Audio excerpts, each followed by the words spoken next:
ناظرین، آج کی ویڈیو میں آپ کو ایک ایسا ایمان افروز واقعہ سنائیں گے جو یقیناً آپ کے دل پر اثر کرے گا۔ اس ویڈیو کو اسکپ نہ کیجیے۔ ناظرین، ایک شخص کا کہنا ہے کہ میں گھر کے قریب سے گزر رہا تھا کہ اچانک مجھے گھر کے اندر سے ایک 10 سالہ بچے کے رونے کی آواز آئی۔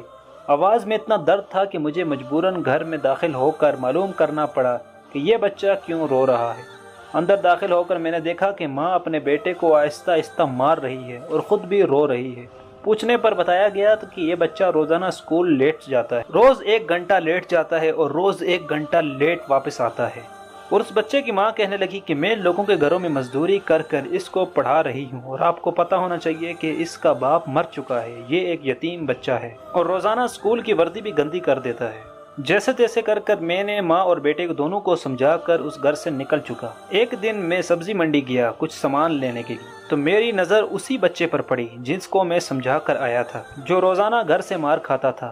میں کیا دیکھتا ہوں کہ وہ بچہ منڈی میں پھر رہا ہے اور جو دکاندار اپنی دکانوں کے لیے سبزی خرید کر اپنی بوریوں میں ڈالتے تو ان سے کوئی سبزی زمین پر گر جاتی، وہ بچہ اسے فوراً اٹھا کر اپنی جھولی میں ڈال لیتا۔ میں یہ ماجرا دیکھ کر پریشانی میں مبتلا ہو رہا تھا۔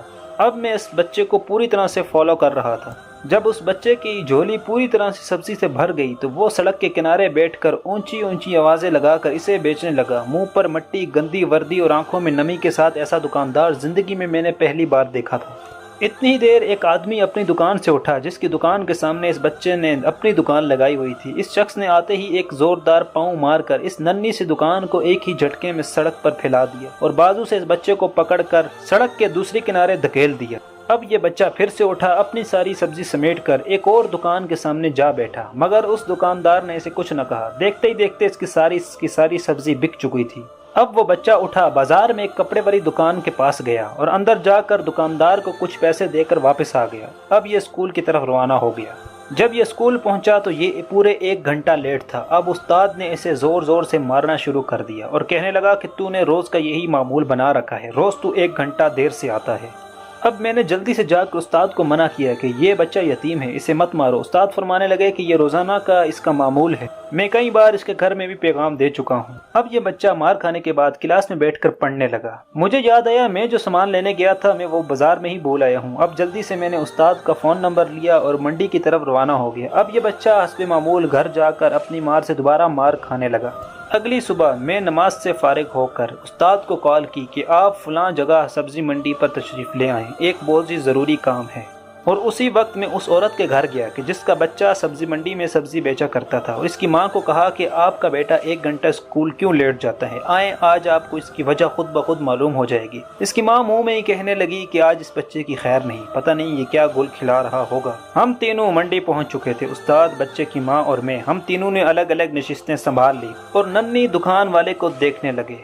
حسب معمول آج بھی اسے کافی لوگوں سے جھڑکیں لینی پڑیں اور آخر کار وہ لڑکا اپنی سبزی فروخت کر کے کپڑے والی دکان کی طرف چل دیا۔ اچانک میری نظر اس کی ماں پر پڑی تو کیا دیکھتا ہوں کہ بہت ہی درد بڑی سسکیاں لے کر زاروں کی طرح رو رہی تھی۔ میں نے فوراً اس کے استاد کی طرف دیکھا تو وہ بہت شدت سے اس کے آنسو بہہ رہے تھے۔ دونوں کے رونے میں مجھے ایسا لگ رہا تھا جیسے انہوں نے کسی مظلوم پر بہت ظلم کیا ہو اور آج ان کو اپنی غلطی کا احساس ہو رہا ہو۔ اس کی ماں روتے روتے گھر چلی گئی اور استاد بھی سسکیاں لیتے ہوئے اسکول کی طرف روانہ ہو گیا۔ حسب معمول بچے نے دکاندار کو پیسے دیے۔ آج اس کو دکاندار نے ایک لیڈی سوٹ دیتے ہوئے کہا کہ بیٹا آج سوٹ کے سارے پیسے پورے ہو چکے ہیں، اپنا سوٹ لے لو۔ بچے نے سوٹ کو پکڑ کر اسکول بیگ میں رکھا اور اسکول کی طرف روانہ ہو گیا۔ آج بھی بچہ 1 گھنٹہ لیٹ تھا۔ وہ آتے ہی اپنا بیگ ڈیسک پر رکھ کر استاد کے سامنے مار کھانے کے لیے حاضر ہوا۔ استاد کرسی سے اٹھا، فوراً بچے کو گلے لگا کر اس قدر زور سے رویا کہ میں بھی دیکھ کر اپنے آنسو پر قابو نہ رکھ سکا۔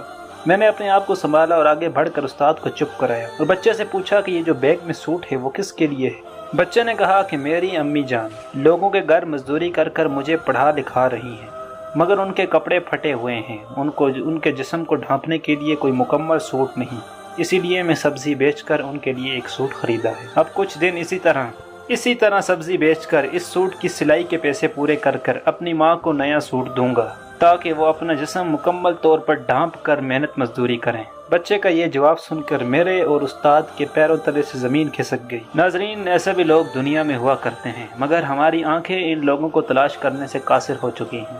ہم اپنی موج مستیوں میں ایسے مگن ہیں کہ ہمیں غریبوں کی کوئی فکر اور پرواہ ہی نہیں۔ کل بروز قیامت ہم لوگوں سے ایسے لوگوں کے بارے میں ضرور پوچھا جائے گا۔ خدا غریب لوگوں کی مدد کیجیے، یہ نہ ہو کہ کسی غریب کی بد دعا آپ کے بچوں کو لگے اور آپ کے بچوں کے ساتھ بھی یہی معاملہ نہ ہو جائے۔ اللہ تعالیٰ سے دعا ہے کہ ہمیں غریبوں کی مدد کرنے والا سچا پکا مسلمان بنا دے۔